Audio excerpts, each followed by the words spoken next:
And we're back, ladies and gentlemen. Welcome back to Love Renaissance Radio on SiriusXM The Heat. I am your boy, Justice Wears Cool Pants, a.k.a. the Black Bobby Brown, even though Bobby Brown's already black. The dark-skinned Drake, the more fierce Morgan Freeman. Why are you laughing over there? Because every day you're less convicted in your nicknames. I want you to stay confident. The people like it. They do like it, but, they love it. It's the people around you. You be your own kind. Be more consistent. What's up? It's Amber Grimes, Bacardi if you follow me, in the neighborhood homegirl if you listen to this show. And I am so excited because we have a guest today, and I don't just have to sit here with Justice. You don't have to sit here with me. You have to sit here with yourself. With me, it's a blessing. My presence is a present. And without further ado, today we have in the building 1985 of the group Division. Now, if you guys aren't familiar with 85, a.k.a. Paul Jeffries, he is a Canadian Grammy Award-winning producer and songwriter, best known for his role within the R&B duo Division. 85 has not only curated some of the duo's biggest hits, but he's been a key tastemaker in producing records for Drake and many others, notably One Dance, Hotline Bling, Hold On, We're Going Home, and so many more. 85, welcome to the show. Wow. God damn it. That was a great introduction. Great intro. Off the dome. I appreciate that. Did you just lie on radio? I did. I wanted to look at Off the Mahan's dome as eyes. you're staring at your phone. Like we didn't just see it. How are you, bro? I'm good. I'm a little tired. It's been a long week. Long week. Yeah. Great week. Yeah. Oh, also for those of you guys who don't know, Division is LVRN gang, so we're gonna be talking to each other like we know each other because we spent the whole week together. Yeah. Coming off a hot single off the press. Yes, a hot apology tour.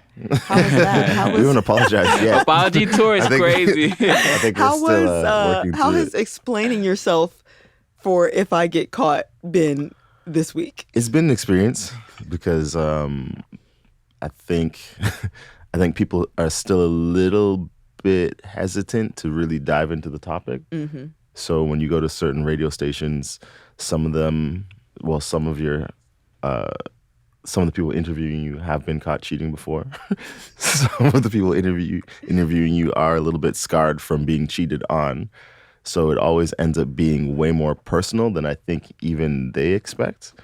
And we've had some pretty crazy responses and reactions. I think in the months that we were playing this song amongst ourselves, we really took for granted how much it was going to sting. Yeah. I don't know if that ever came up. We love that it made people talk. There's a lot of trauma attached to this. A whole lot of little trauma. But that's not our problem. We've been doing. That's not our problem. People need to go figure it out. Us included. Therapy.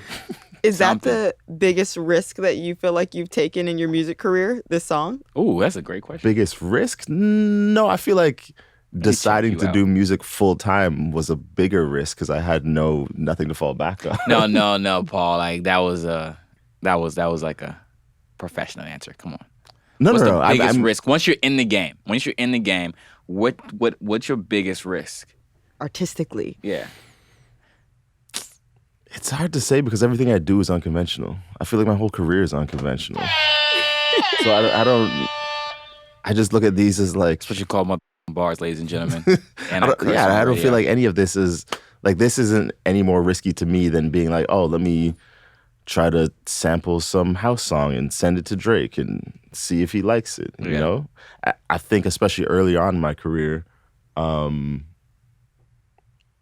was a little bit unsure of what my path would be as a producer. Mm-hmm. You know, I was surrounded by friends of mine that were already some of the biggest producers in the game, from Boy Wonder, T-Minus, 40. Those were like personal friends before even getting into the music business. So when your friends are already killing it, it's like, yo, how do I even like get into those type of conversations? How are you even friends with them? You just grew up with them? All different things. Like T-Minus, I knew his older brother because we all did taekwondo together when we were young, like 12, 13. Yeah. That's so random. So random. So random. Boy Wonder, I knew because Daniel went to the same high school as him. Also, Daniel and Wanda have known each other for a while. Yeah, so I knew them from back in the day. And then 40, I knew because, well, actually, to be honest, I knew Drake before 40 and all those guys because my friend was on Degrassi with him. So I just knew him as Aubrey. Ladies and gentlemen, this is getting crazy. We're gonna dive into it. If you just now tuned in, Love Renaissance Radio on SiriusXM The Heat. We're gonna go into this mix. We have 1985 with us, one half of Division. We'll be right back. Ladies and gentlemen, this is monumental. Love Renaissance Radio, SiriusXM The Heat. Your boy Justice wears cool pants. I'm here with Amber. Amber, who are we here with? We're here with Paul, 1985 of Division. And I have to ask you, since you're a retired photographer who turned into a super producer, a Grammy Award-winning super producer. When did you know that you were going to take the music route and that was your focus and you were going to have no plan B? I have to make it in music. When did I know? It's probably my first year of college. I remember driving probably almost every day on the way there playing the College Dropout album, which is probably not the best motivation to go to school. No, it's crazy. But it's the strongest motivation to follow your dreams. Yes. So I'm fortunate that it worked out. I'm sure there's other people that it didn't work out as well. But you guys are laughing at somebody's failures on live radio. That means they didn't have the Kanye energy. If you really or the talents, it doesn't matter. That doesn't matter. I think it does take more than just the energy. So many talentless people are successful. Yeah, it's all energy, but not necessarily at producing. Yes, for sure. No, it's all energy and intent. You think there's a lot of talentless people that are successful at producing? Yeah. Speak on it. A lot of bad beats. Yeah, there's a lot of terrible beats, bro. Are they successful or they have a moment? Enough to justify not going to college. I don't know if it's enough because college you're aiming to be set up for life. If you got off a couple beats for 1 or 2 years, you get a little pub deal, take that money, go get a little coffee store and figure it out. Coffee store? Those are not the people that. All right, let's focus on the talented people that made it out. So you decided college wasn't for you. You were going to make beats and you were going to be successful. What was that first step? What was your first victory? When did you say, okay, cool, I actually am going to do this. It's going to work out.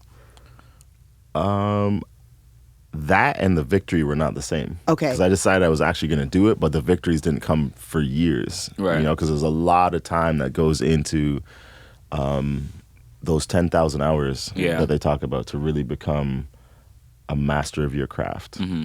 And I don't think people realize how hard it is to get those 10,000 hours at that time of life. When you're coming out of college, figuring out what it means to be an adult, figuring out if you want to be doing what some of your friends are doing.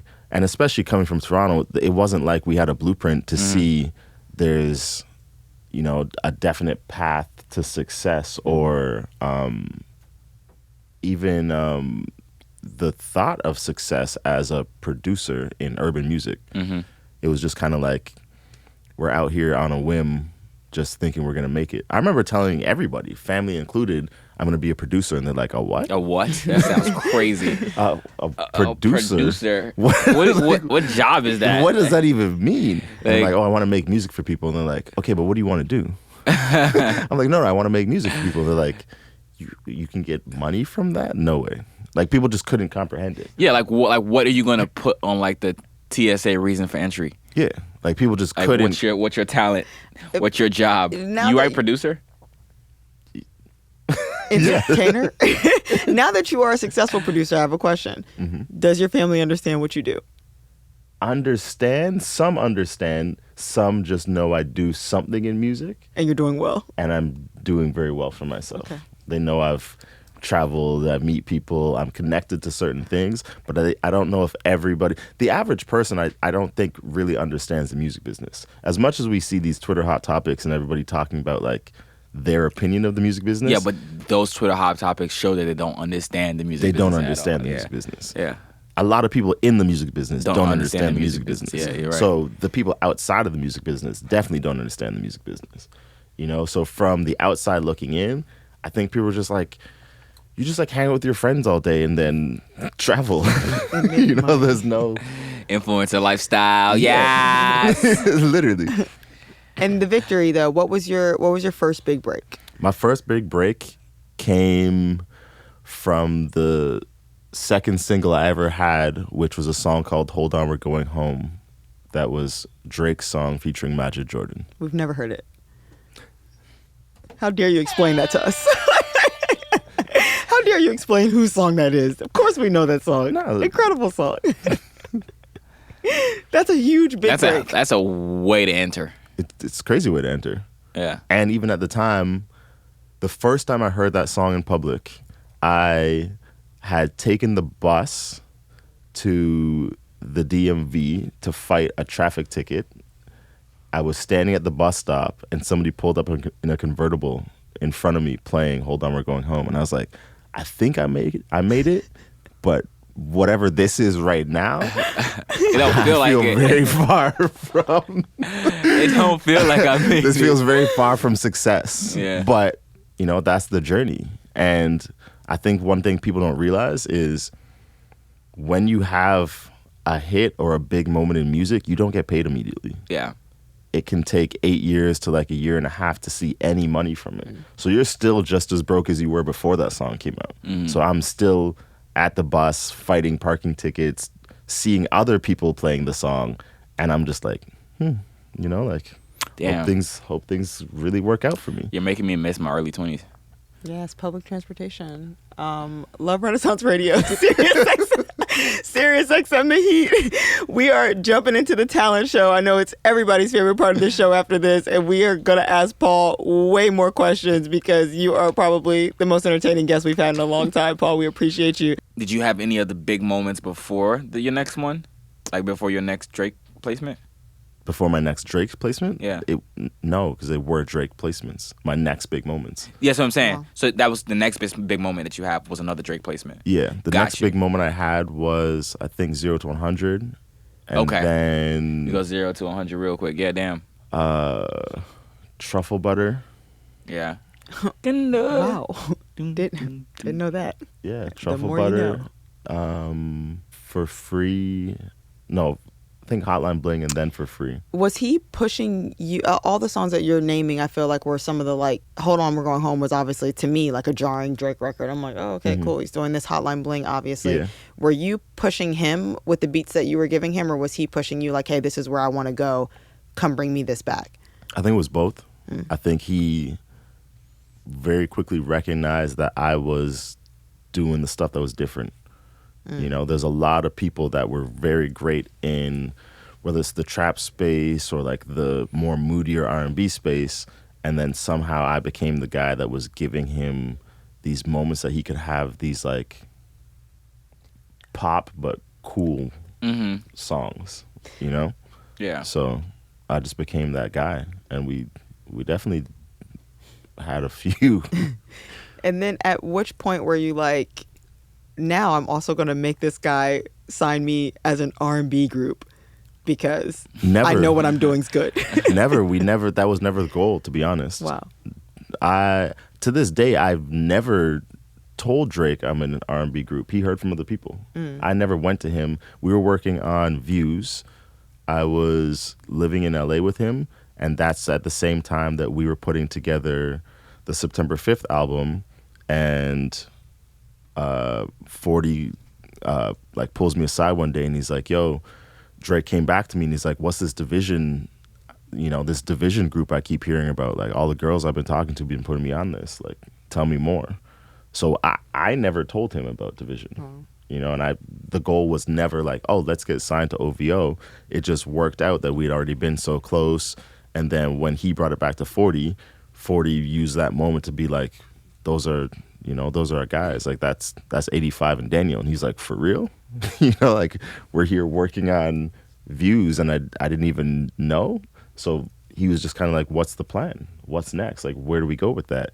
And then 40 brought it back to us and he's like, I'm not saying you should sign with us. I fully support you going anywhere you want, but just let me know what you want to do, and you have a space on the home team. I appreciate the consistency in your story of you just being like quiet and doing the work. Like a lot of people can't quietly do the work, are always talking about themselves or sliding their mixtape. And I think because you're so talented, Sliding their mixtape. Yeah, you guys said you started the mixtape slide. You know, I think we try to leave a lot of gems for our listeners on here, and I think that's the thing that I take away from this most. That you, I don't want to say put your head down, but you were doing the work and not talking about the work. And obviously, we see how that turned out for you. The results are incredible. So congratulations, first of all. Thank you. I do feel like great music will rise to the top. You know, you don't think so?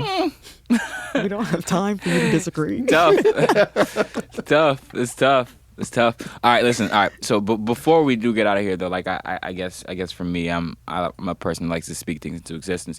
What do you feel like is next for you? Like, where do you want to go? Where do you want to see this thing go? I want to be in a space where creatively I can do whatever comes to mind. You know, I'm trying to be on my Pharrell, Lenny Kravitz. If I want to design a hotel, do music for a movie. You don't think you're there? I haven't gotten there to the world because I haven't done it yet. Gotcha. He's prepared for it. You want to execute it. Yeah. Gotcha. Execution is the next step, I would say. You know, if that means a cooking show, if that means designing. You cook? Yeah. I get busy. Oh, man. We only ever find out these things at the end. It's crazy. I think that means you're gonna have to come back, Paul. You are a man of many layers. I mean, I just got a great idea. We should definitely just start doing like little dinners. You know what I'm saying? Let me Just know. Like literally produced and chefed by 1985. Like, I don't know if I'll chef them, but I'll curate it. I want the pressure of chefing up a dinner for all of your guests. And why not? It just seems like a lot. That's the point. He I said he know. just wants a cooking show. He wants to make one dish and record You know it. what I'm He saying? didn't Like- say he wants to feed 10 people. Well, that's the point. Like, if you like if he's cooking, right? Think about it, right? This IP, it's mine. If you steal it, I swear to God. Ideas. If he's cooking, we're at a beautiful home, some incredible guests. He's cooking, they're having a conversation. Like, I'll buy that show right now. No, I have ideas in the works. Yeah. We got to talk. Yeah, the show. He doesn't want to cook for you and your friends. He said that. He wants to make one dish and cut away, and it's one I want to do a fish. Cut show. away. It's a piece of branzino, and then the show goes off. That's it. Oh my God. Okay. Well, yeah, all of that. Yeah. That's what I would love to get into. It's a great outlet. Paul, it was incredible to have you, a humble king, one of my favorite guests. Don't tell anybody. Thank you for sitting with us today. You guys know If I Get Caught is on all streaming platforms, and there's a new single coming soon. You guys will be the first to hear it. Love Renaissance Radio, SiriusXM The Heat. It's Bacardi. It's Justice Wears Cool Pants. We're closing out. We'll see you guys next week.